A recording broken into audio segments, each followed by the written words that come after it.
Bibles, if you will, to Romans chapter 1. If you not have a Bible, there should be one somewhere on the seat backs in front of you. We began this new series last week in the book of Romans. And so we looked at the first 7 verses last week as a way of introduction, but as I told you last week, that this series is going to be split up into four mini series. This will be the first one called Justified. It's talking about Romans being the basis of the gospel. And so we're going to continue in that theme this week and then 9 more weeks under this Justified theme. But last week, Paul was talking this introduction. He's telling the church at Rome, here's who I am, and he automatically goes into some theology right away. But understand the theme of Romans is the gospel. This week, he's going to talk about this longing he has in his heart. There's a lot going on in this passage this week. But really the overriding theme is he's telling them, I want to come and see you. I don't know if you've ever had a longing to go and see someone. I'm not talking about Garth Brooks or somebody like that. I mean, you might have a longing for that too. I grew up in Las Vegas, Nevada, up the right Las Vegas, and going out to see my dad before we moved back to Texas a few years ago, I was out there at least once a year.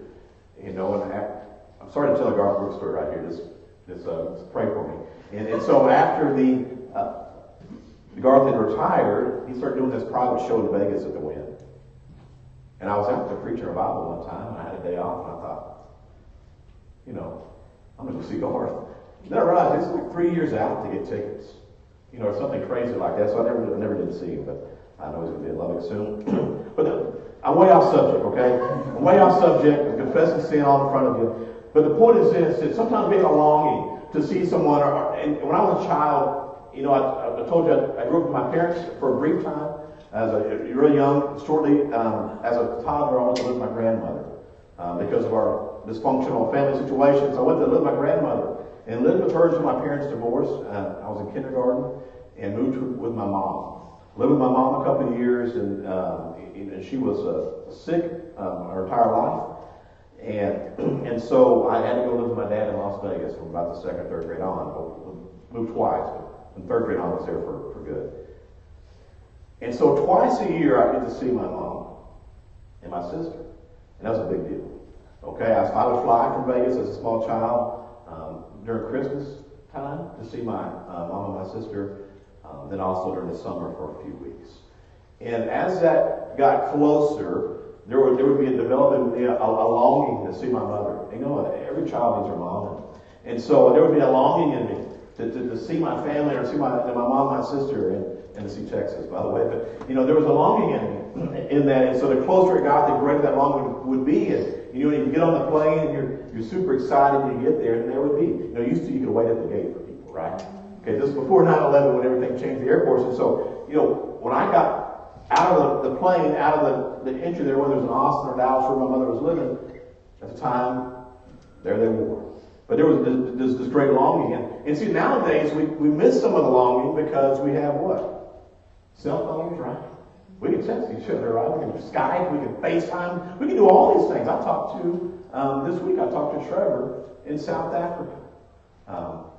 By Skype, and then also on a WhatsApp call, wireless deal. And so we lose some of the longing to see people. Maybe it's in person, but we can see people anywhere in the world now. But Paul here is writing without technology, without newspapers, without phones, without any of that. And he is writing a letter to the church in Rome that he has not visited yet. But he is telling them, I've got a longing to come and be in fellowship with you. A longing that we might be mutually encouraged by each other's faith. And so he was excited about it. He'd been praying and begging the Lord that he might go to Rome and see what was going on with the Christians there. And that's what this text is talking about today. It's talking about a longing. And before I ruin the whole sermon and get ahead of myself, I just want to say this. The closer we grow with the Lord, the greater our longing will be to be in His presence. Amen. As a Christian, there should be this growing longing for glory. The growing longing of being face to face with our Lord. As we think about that, we think about Paul and his longing and growing desire to see the church in Rome. So if you're in Romans chapter 1, I'm going to be reading in verses 8 through verses 16 today. We're going to cover 16 both this week and next week. I'm not going to cover as much this week, but I will end with it. So if you're in Romans chapter 1, if you'll stand with me in honor of God's Word. We're reading from the Home Christian Standard Bible this morning. And the Word of God says this: First, I thank my God through Jesus Christ for all of you, because the news of your faith is being reported in all the world. For God, my servant, my spirit is telling the good news about His Son, is my witness that I constantly mention you, always asking my prayers that if somehow in God's will I may now at last succeed in coming to you. For I want very much to see you that I may impart some spiritual gift to strengthen you, that is, to be mutually encouraged by each other's faith, both yours and mine. Now I want you to know, brothers, that I have often planned to come to you, but was prevented until now in order that I might have a fruitful ministry among you. Just as among the rest of the Gentiles, I'm obligated both to Greeks and barbarians, both to the wise and the foolish, so I'm eager to preach the good news to you also who are in Rome. It says in verse 16, For I'm not ashamed of the gospel, because it's God's power for salvation to everyone who believes, first to the Jew, then also to the Greek. Let's pray. Father, thank you for the gift of your word. And Father, with this we know that your word is anointed. Lord, it is God breathed. You breathed your word through these writers, through Paul and through others, through your Holy Spirit. And so, Father, we know your word is truth. And Lord, it is literally held in the hand of Christ who is truth. So we know when we come to your word is anointed. Father, what we ask as we look at your word is this preacher would be anointed. Father, would you anoint me to preach the truth? But also, all of us as a church family. Lord, may your anointing be on us so we might receive your word, understand your word, and live your word. Lord, we're trusting you for all those things. We ask, Lord, you guard this time. We thank you for it in Christ's name. Amen. Thank you. Be seated. So we're going to split this up into 5 sections today. We did that last week too. I'm not sure where the 5 points are coming from. But every time I break down a passage, I try to do it in a logical order, following the thoughts that Paul is sharing, or who was writing. And so I feel like there's 5 distinct things here that he talk about. And again, the overriding theme of this passage is longing. Of this part here, but there's some other issues that are going on. There's some things that he says here. I'm thinking, that's awesome, right in the middle of it. And so he starts off by talking about famous faith in verse 8. That he thanks God. And by the way, you see this underlying theme of prayer all the way through this too. By the way, we're going to preach until I get done or until my voice runs out. So it depends which way you want to pray there, how spiritual you are. But first, he says, I thank my God through Jesus Christ for all of you, because, listen to this. He's talking to the church in Rome. He's not in Rome. He's like in Corinth here, but he's not in Rome. But he says, news of your faith is being reported in all of the world. So Paul's Twitter feed was being updated by stuff from the church at Rome, and his Facebook feed, and he was watching CNN or whatever it was. You see the joke there? Like, we understand that we hear about stuff all over the world now. Too much stuff, right? Less information would be better. But we are inundated with information from a million different social media and cable news and other news stations and newspapers. Some people read newspapers and all those kind of things. And we're inundated with information, most of it useless, right? And most of it not even true. But hey, don't let truth get in the way of a good narrative, right? And so we get all this information, but I want you to know how more outstanding it was that Paul, not having any of these other mediums, but just word of mouth, that the people in Rome, the Christians in Rome, are living for Jesus in such a way, and there are an awakening is happening in Rome, and this historic movement is happening in Rome, and this word of mouth, as people are traveling these roads, going throughout the Roman Empire, they're telling people, man, something's going on in Rome. Something's going on in Rome. This Jesus feels blowing up in Rome. Paul is hearing from people going back and forth that the church in Rome is on fire. The news of their faith is being reported to all the world. Again, without the aid of any kind of social media or anything like that. Just word of mouth. I want us to understand, the gospel is always at its best. Word of mouth. Yes. Person to person. We can encourage people on any kind of social mediums, those kind of things is great. Nothing's a replacement for you encouraging somebody one-on-one, or for you sharing the gospel one-on-one. All these other things, hey, let's use them for the glory of the Lord. They're there. Let's look at Christ be glorified in everything that we do. And sometimes we're going to be disciplined on that, or on social media. But let Christ be glorified through every medium. But nothing will ever replace person to person, sharing the gospel and encouragement. But they had a famous faith. And it makes you wonder, what's being reported about the church in America? What's being reported about the church in Amarillo, and specifically what's being reported about the church right here at 8605 River Road? Is news of our faith spreading throughout the world? Are we having an impact even in our neighborhoods? And we got to ask ourselves a question, examine ourselves. What is the story being told about us? Because we're writing it. And sometimes we don't like the story we're writing, right? A famous faith. I told y'all a story before, but Shelby Dethridge and I began getting these emails about this revival that was going on in Gina, Louisiana. And you remember Gina, Louisiana? Only I know it's Gina because I was there and the locals call it Gina. Otherwise, I call it Gina.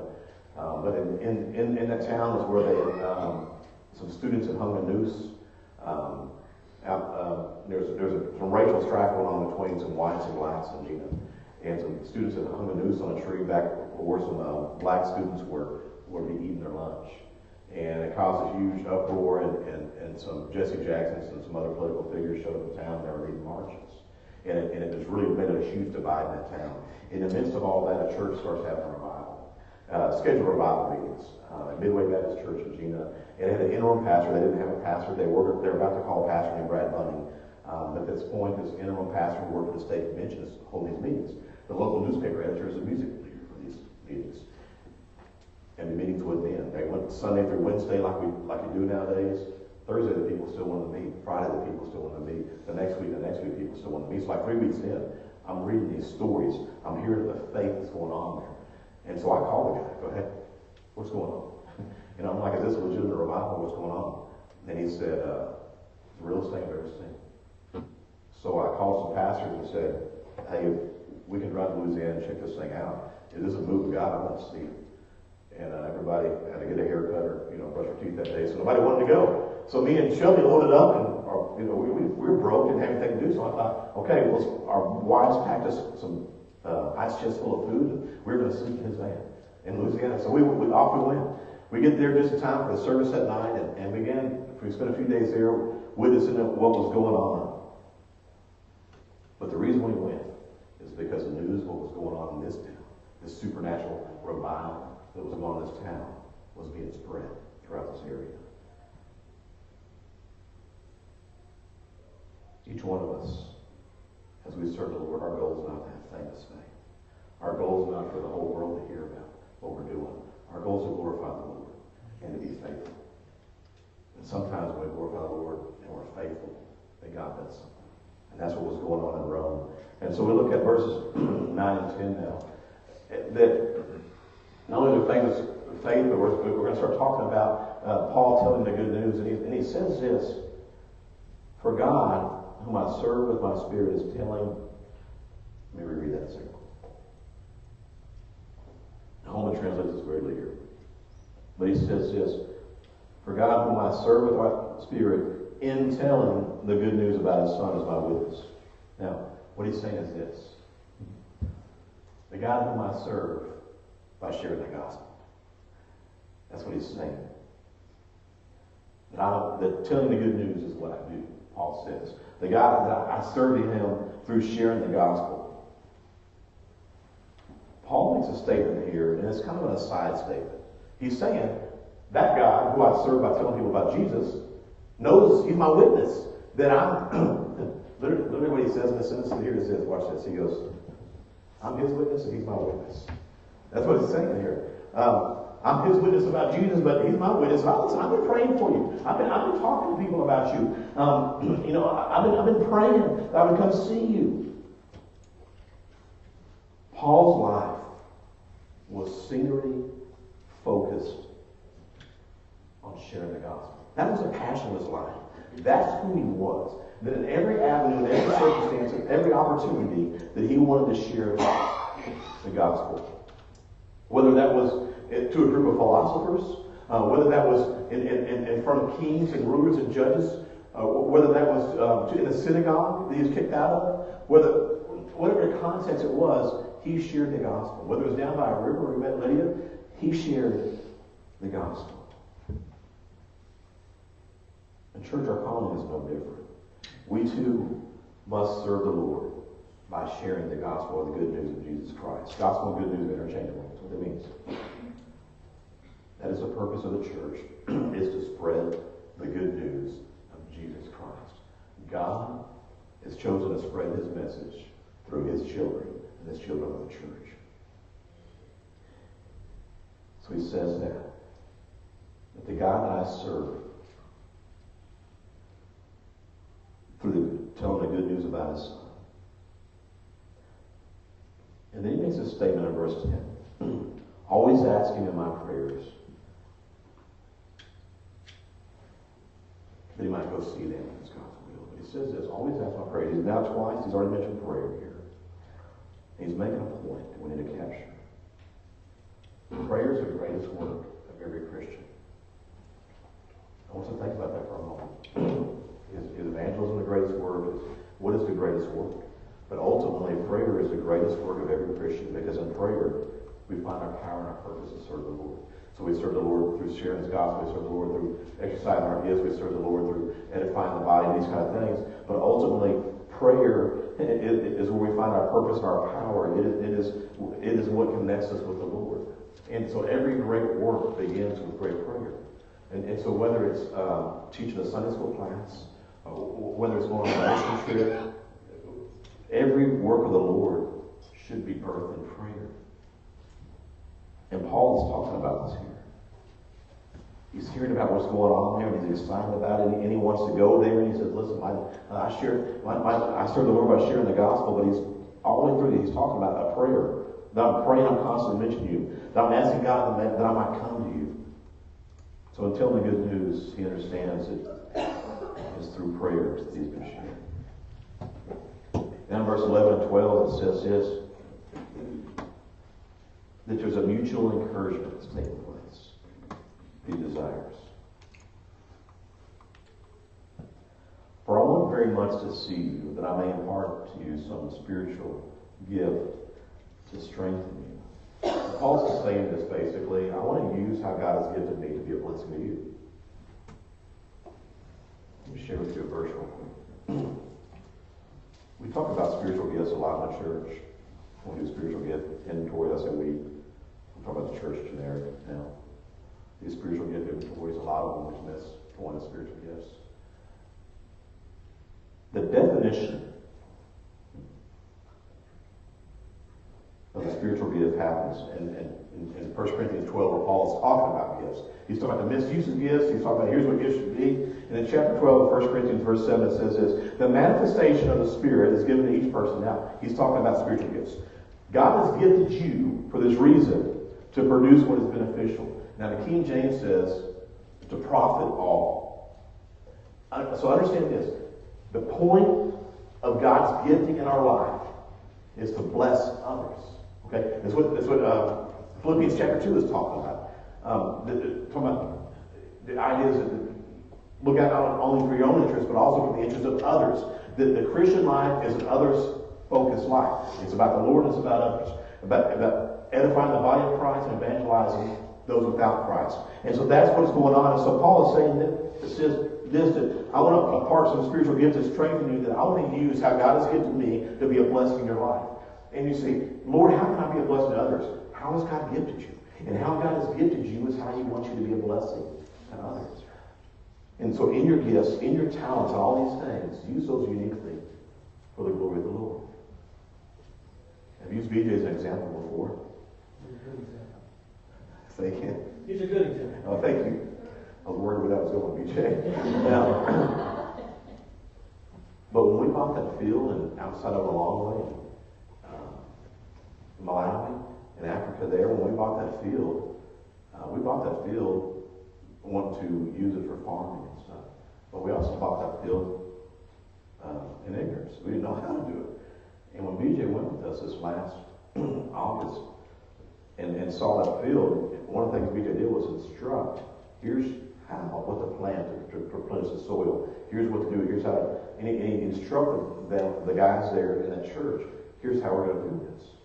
You know, one of the struggles in Africa is traditions. Time out. One of the struggles in the world is traditions, okay? But in Africa, you've got ancestral worship, and in Asia and some other countries, you get this ancestral worship. So the problem with traditions is this. You and I don't mind doing something different than our Father did if we think it's a better way.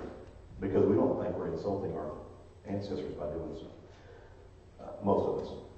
I mean, I don't want to speak for everybody here, but culturally we don't struggle with that. In Africa, you can sit down with a man and say, hey, there's a better way to farm this land. The way you're doing is not producing anything, and it's a bad product. But that's what my father did, and his father did. But there's a better way. Well, if I do a better way, I insult my ancestors. And even the Christians in Africa struggle with that. And so BJ's gifting is he has an understanding of these things. You know, he went to school for this, and so he told them, here's what you need to do. And he used his giftings, and it became an encouragement to the church there.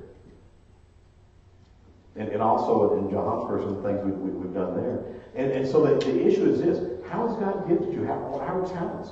Not everybody understands how plants work. I don't. But not everybody understands, how, you got this farming, or you got this, husbandry, how animals work. And that's another issue of ministry we've had there. Here's how you properly care for an animal. And so they'll produce for you what you want them to produce. But even in our context, some of you have a gift of just listening to people. You know that's a gift. Well, so where's that at in 1 Corinthians 12? But the reality is, some people just need somebody to listen. Some people just think, hey, time out. I got an answer for your problem. You don't need to tell me the rest of it. I'll fix it right now. If you got a fixer personality, now if you're listening to somebody and you're just going from the pause, I was like, I'll fix this real quick. My gift's not listening. I just want to fix it. Okay, just tell me, I'll fix it. But the reality is, some people just need somebody that will listen to them. How's God gifted you? Use that to be a blessing to others. And that's what Paul's saying. I want to impart some spiritual gift to strengthen you, to encourage you, to build you up. And so that's what he's saying, this mutual encouragement. Then he says, he qualifies in verse 12, and he says, that is to mutually be encouraged by each other's faith. Well, here's mine. And he's talking to these new believers, and Paul's a spiritual giant, and he's writing them, and he's like, okay, Paul says that we're going to do it. But he says this, think of the humility here that we should all walk in. He said, I just don't want to invest in you. I want you to invest in me. I want to receive of this be mutual encouragement. That's what it's saying here in verse 11, this mutual encouragement. That I want to encourage you in my gifts, but I'm looking forward to you encouraging me. Paul had needs, and he needed to be encouraged. And he talked about that throughout the scriptures, that he was struggling. Since August or September, me and a man from Mobile, Texas, Lonnie Wilson, we were in Africa, and we began to pray about, back up. For 3 years, Lonnie Wilson and I have been praying about going to Lesotho, a country in Africa. South Africa, the southernmost nation in the continent of Africa. In the middle of South Africa, like a donut hole, is a country called Lesotho. It's the only country completely surrounded by one other country in the world. And so we've been praying for 3 years to go to Lesotho. Here's what God's interested in. A few years ago in Vacation Bible School, one of the missionaries was from Lesotho. And Lonnie saw that video, and I saw the video here, and we thought, hey, let's go there. Because it's close proximity to Johannesburg and so on and so forth, and we wanted to see if there was an opportunity of an open door to train pastors and do some other ministry there. And then Trevor in South Africa, our partner, has been praying about the same thing. We never had the open door. We began praying on that trip in August. Lord, we want to go to Lesotho. And one of the staff pastors at Gospel Outreach in Johannesburg, Hector, some of you know Hector, he was getting married. He's going to get married in December. So we thought, in Lesotho. So I thought, okay, it's perfect. We'll go to a vision trip and go to his wedding together. Well, his wedding got backed up to this month, and so we thought, well, that's not going to happen. And Lonnie began having some health problems. And didn't think he was going to be able to go, so I thought, well, I'll wait, we can go together. Wednesday of this week, he calls me. He says, hey, the doctor released me. Let's buy some tickets. Like, it's in 2 weeks. Or it's the 20th. Or week of Monday. And I go, Lonnie, that's awful quick. I said, I'm going to have to pull this off. So I got some things to rearrange and everything. Anyway, so him and his wife, I arranged for them to buy tickets, and they were just going to go, and I thought, this is their trip to go, and I'll hear about it. As I was praying over this passage Thursday, but specifically Friday, I was really praying about this passage. And the Lord was speaking to me because I began to get convicted. Lord, what's keeping me from going? I talked to Kara about it. So what's keeping me from going on this trip? And so I was just praying, Lord, I don't want to go. I want it to be a purpose, a functioning purpose. And as I was praying Friday morning, this was the verse that convicted me to go. About being mutually encouraged.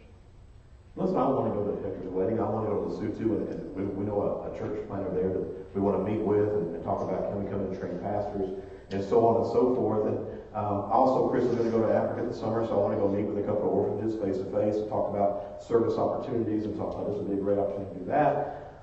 But ultimately, what it is, our gospel outreach staff in Africa has been struggling. They've been under great attack by the enemy. Depression issues, everything you can imagine they've been battling with.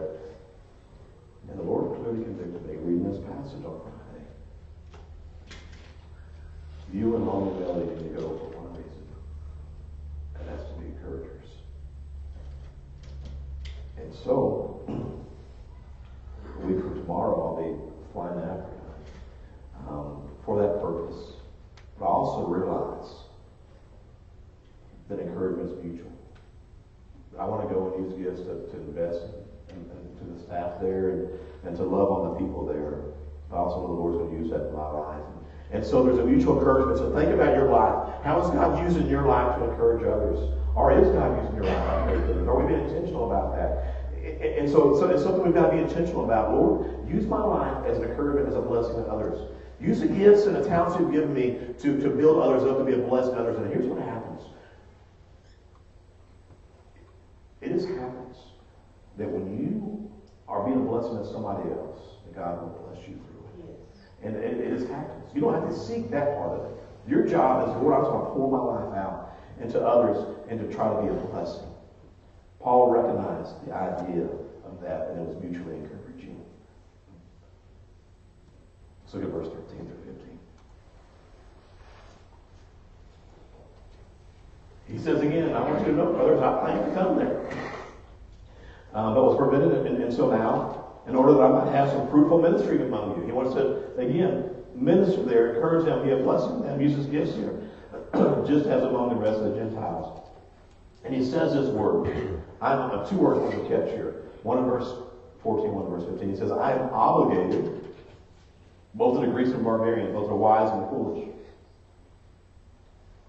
By the way, this is just, he's saying to all Gentiles.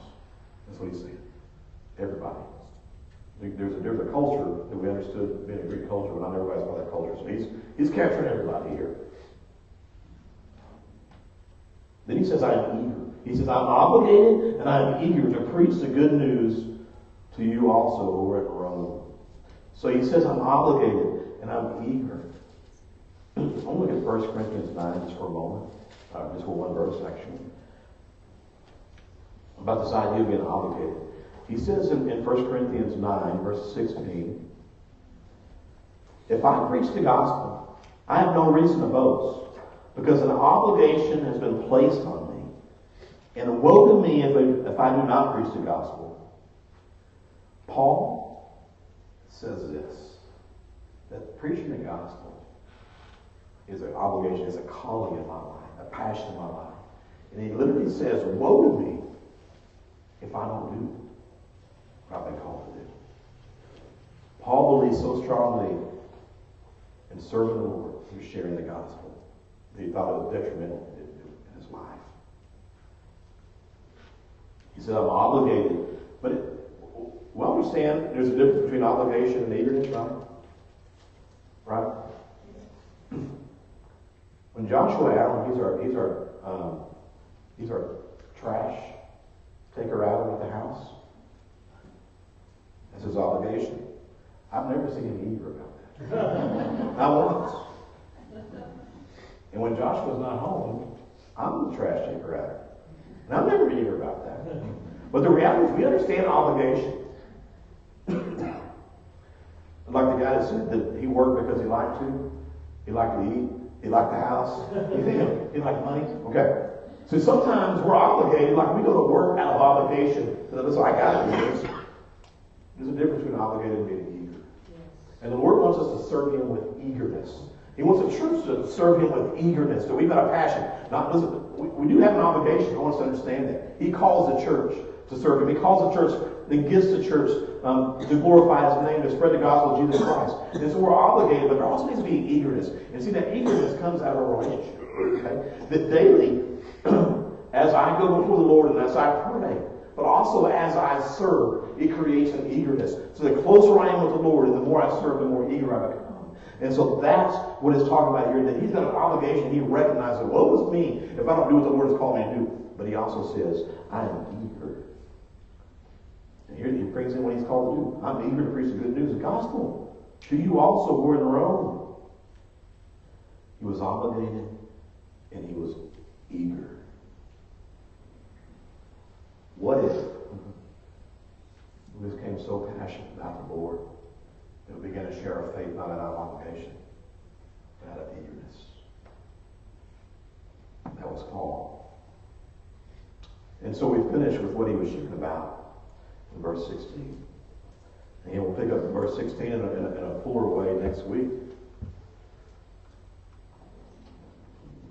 But he says this, Romans 1:16, a memory verse for a lot of people, a great verse, the key verse of the Bible. I'm not ashamed of the gospel, because it is God's power for salvation. Everyone believes, first to the Jew and also to the Greek. But he says this, I'm not ashamed. What's the evidence of not being ashamed of the gospel? What is Paul talking about? Because we can all say, well, I'm wearing a cross necklace, or I've got a catchy bumper sticker on my car, or I've got a Paramount sticker even on my car. I forwarded the email or the Facebook post that says, if you forward this, unless you're ashamed of the gospel. So we got all those things that we gauge and say, okay, I don't want to be ashamed of the gospel, so I'll forward this post.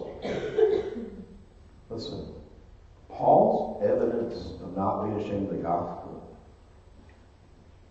was that he was sharing the gospel. Amen. That was his evidence. All the other things are peripheral. Okay? His evidence of not being ashamed of the gospel was he was living in an unashamed way. Meaning he was sharing the gospel in his daily life. Now, let's understand, sometimes we just get confused. Well, Lord, am I supposed to go to work? Just fill in a blank. I work at Bell Helicopter, Lord. And do I just need to go to work and walk into the warehouse and get on a megaphone and start preaching Romans 1? Because sometimes that's what we think. Listen, count me out. Lord, do I need to go down to the boulevard and stand on a corner and scream at people that they're going to hell? I want you to see how Paul shared the gospel. It's as we are going, as we're living life. Now, we're intentional about how we live life. We're not wasting it. But meaning this, that I'm walking with the Lord in a daily way. And I'm asking the Lord in my daily activities to give me opportunity to share the gospel.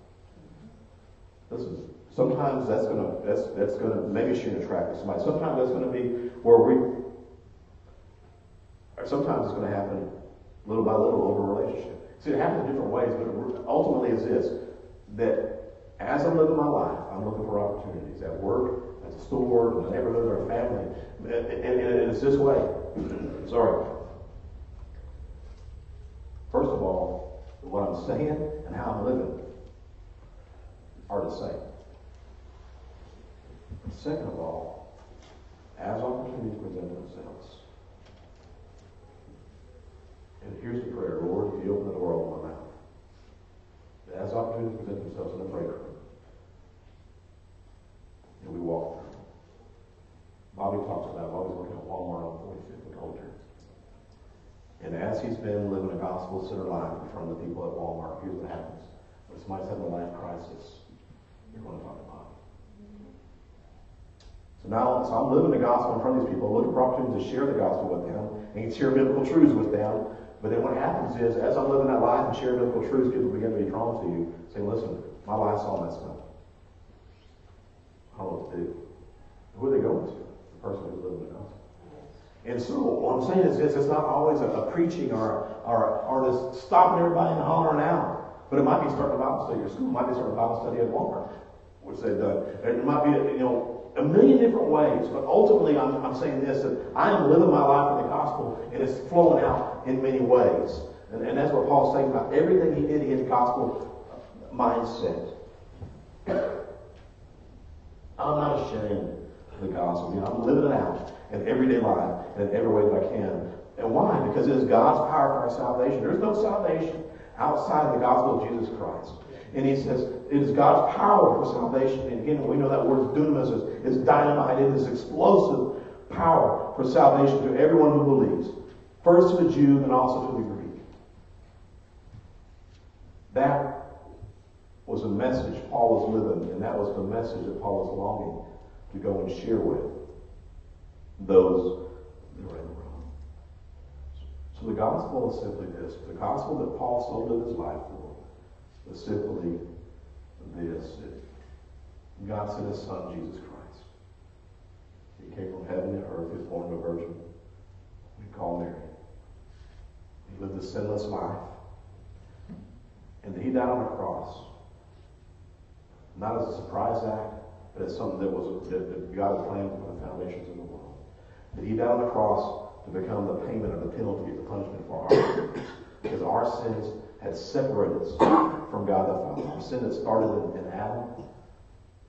And from that point on, man was born, or had a sin nature, and our sin had separated us from God.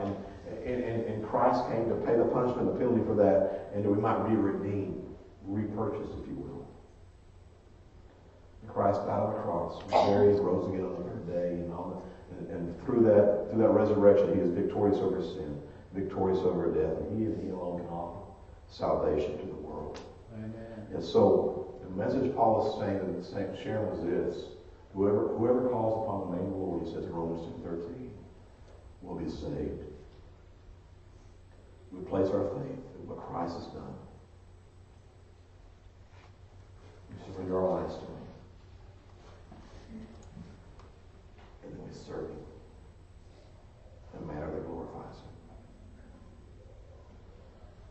That was the power of Paul's life. That was the focus of Paul's life. I just want to finish by saying this. The fruit of the gospel made real in our lives. So the fruit of the gospel buried in our lives is this. It creates a longing for more of Jesus, a longing for his work, and a longing for his people. So the gospel that bearing fruit in our lives creates a longing for Jesus, a longing for his work, and a longing for his people. And the more I live like that, the greater longing I have for the Lord, not just daily fellowship, but an eternal fellowship, but also for his people and ministering to his people and being a blessing to the church, but also for his work in reaching the world with the gospel of Jesus Christ. And so, the more I walk daily in the gospel, the greater longing it creates.